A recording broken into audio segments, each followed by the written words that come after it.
Shalom and welcome to another in our series of podcasts from Temple Beth Am, a dynamic center for conservative Judaism in Los Angeles.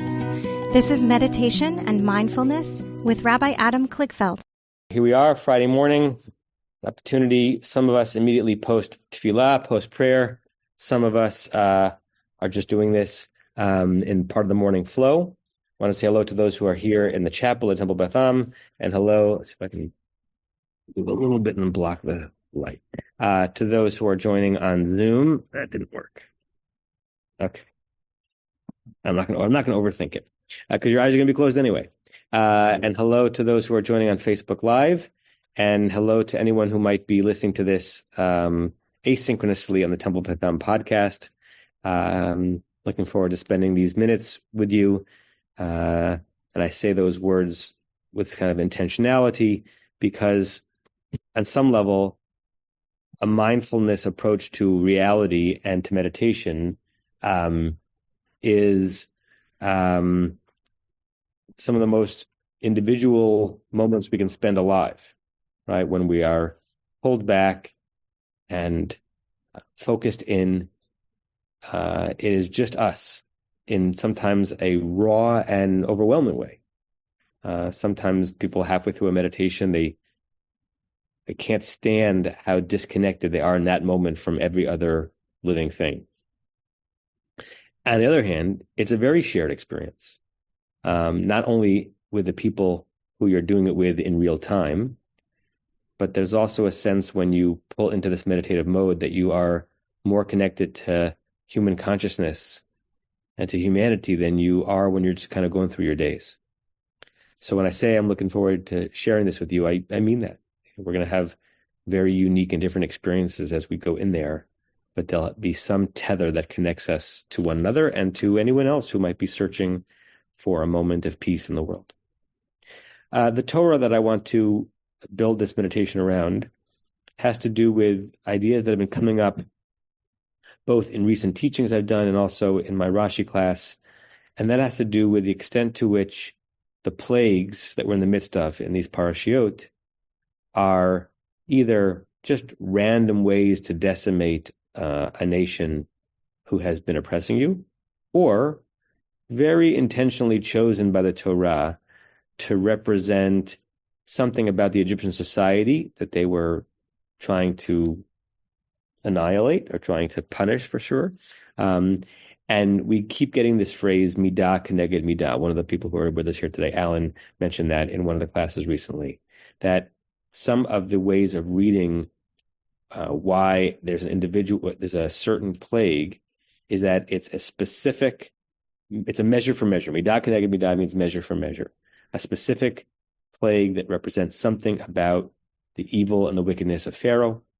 The most recent one that we discussed in the class is whether the sixth plague, Shchin, which is brought upon by Piach HaKivshan, the soot of the kiln, why does Moshe have to throw that into the air? Why does that bring the boils? And the idea is that the soot is the residue of the backbreaking labor that the Israelites were doing in the kilns to produce the very bricks that was the centerpiece of their enslavement.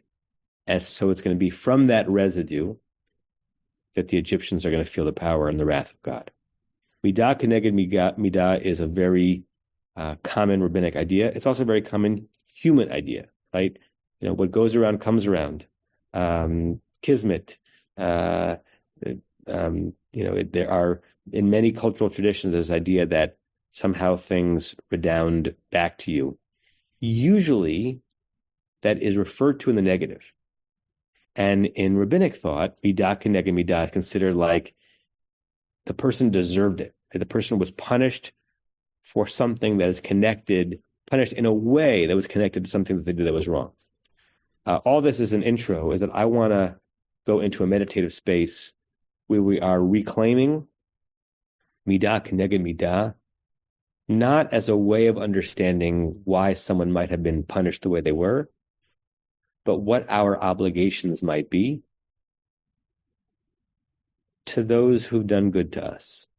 Because midah keneged midah can also mean a positive thing. Right? A midah that has been shown to us how are we reflecting it back to them?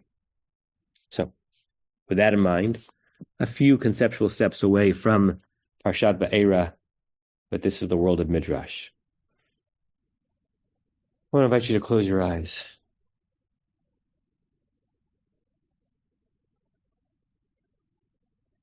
Start to sink into this moment.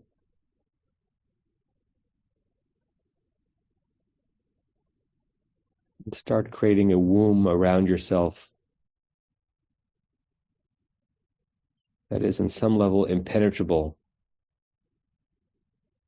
by sounds or vibrations you might be hearing, feeling, and by thoughts that want to come in, because our mind is constantly producing thoughts.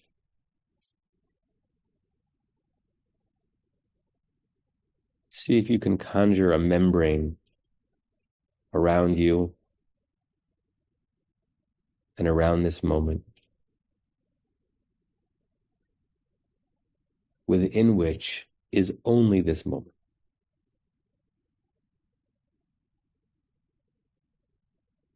Things might be storming around us, banging around us. Inside this amniotic sac, as it were, the only thing we have is ourselves, our breathing, our mind, and these quiet, extended moments.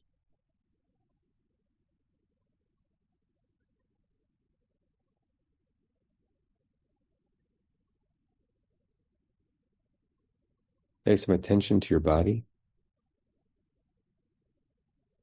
If you're a little slouched, try to stand up, sit up a little straighter, with your spine strong and straight.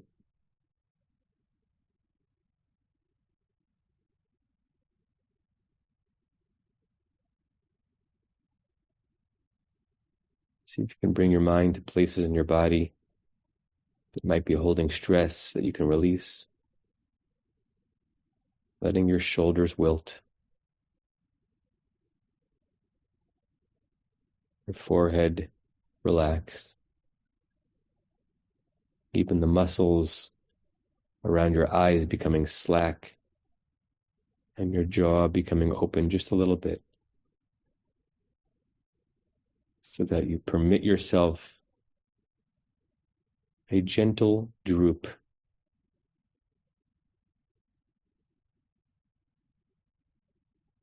With only the absolutely necessary muscles engaged.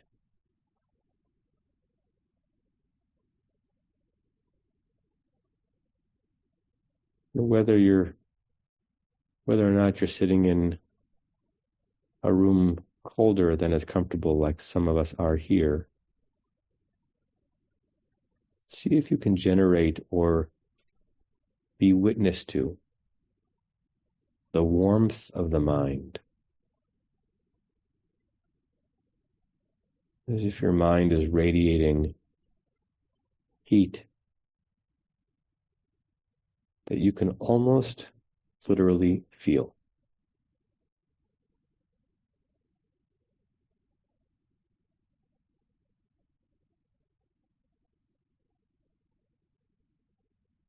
Let's breathe into this moment with 7 deep breaths in through the nose and 7 deep breaths out through the mouth.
Midah keneged midah. A measure for a measure. A punishment which fits the crime.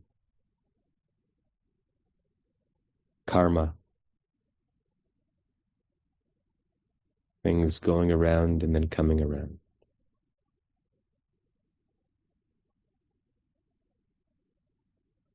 And we move that in our minds to a place of obligation and duty.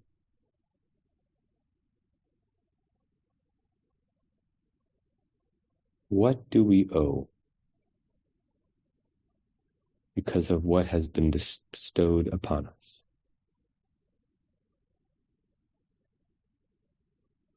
Whom do we owe because of the midah of tov, of goodness? They have shown us.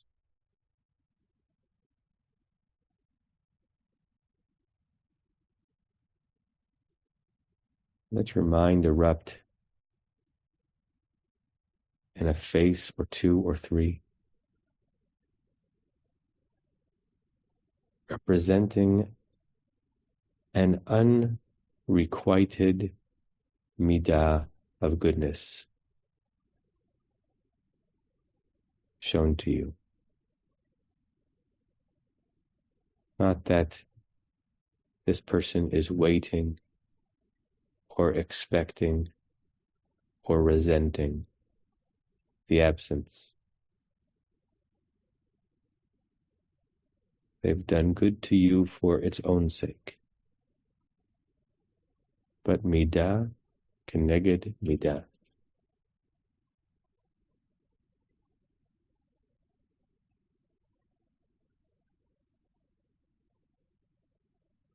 And you mirror that goodness back to them in a way, in a format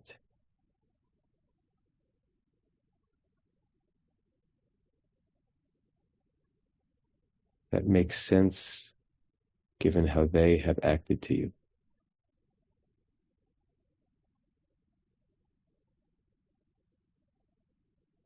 Using their kindness,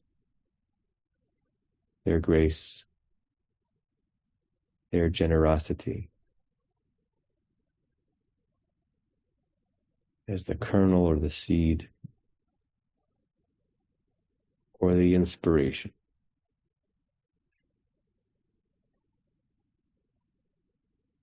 for what you will pay back or even pay forward. Midah keneged midah.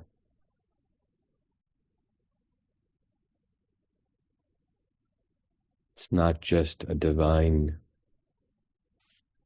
takedown of a tyrant. It's an ongoing human responsibility.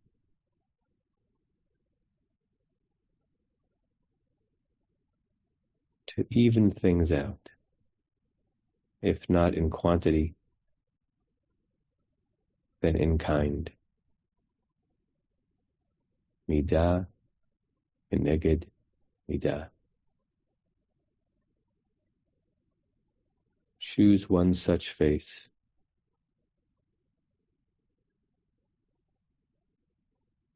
And resolve to make some progress. This week. Midah keneged midah.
When you're ready, you can come back to the surface, come back to this world with all of its sounds and banging and obligations.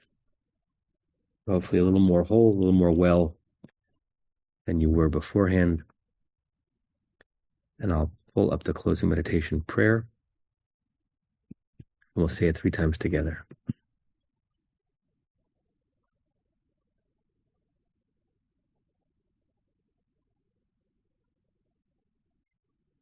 May we and all beings have happiness and the causes of happiness. May we all be free of suffering and the causes of suffering. May we all experience true happiness that has no taint of suffering. May we live in great equanimity, free from burdening attachment to loved ones and contempt for others, but rather with compassion for all. May we and all beings have happiness and the causes of happiness. May we all be free of suffering and the causes of suffering. May we all experience true happiness that has no taint of suffering. May we live in great equanimity, free from burdening attachment to loved ones and contempt for others, but rather with compassion for all. May we and all beings have happiness and the causes of happiness. May we all be free of suffering and the causes of suffering. May we all experience true happiness that has no taint of suffering. And may we live in great equanimity, free from burdening attachment to loved ones and contempt for others, but rather with compassion for all. I say to you all shalom and Shabbat shalom and namaste. Have a good one, everyone. You have been listening to another in our series of podcasts from Temple Beth Am, a dynamic center for conservative Judaism in Los Angeles. If you enjoy these podcasts, we invite you to write a review on the Apple Podcast site or wherever you get your podcasts. For more information about Temple Beth Am Los Angeles, go to tbala.org.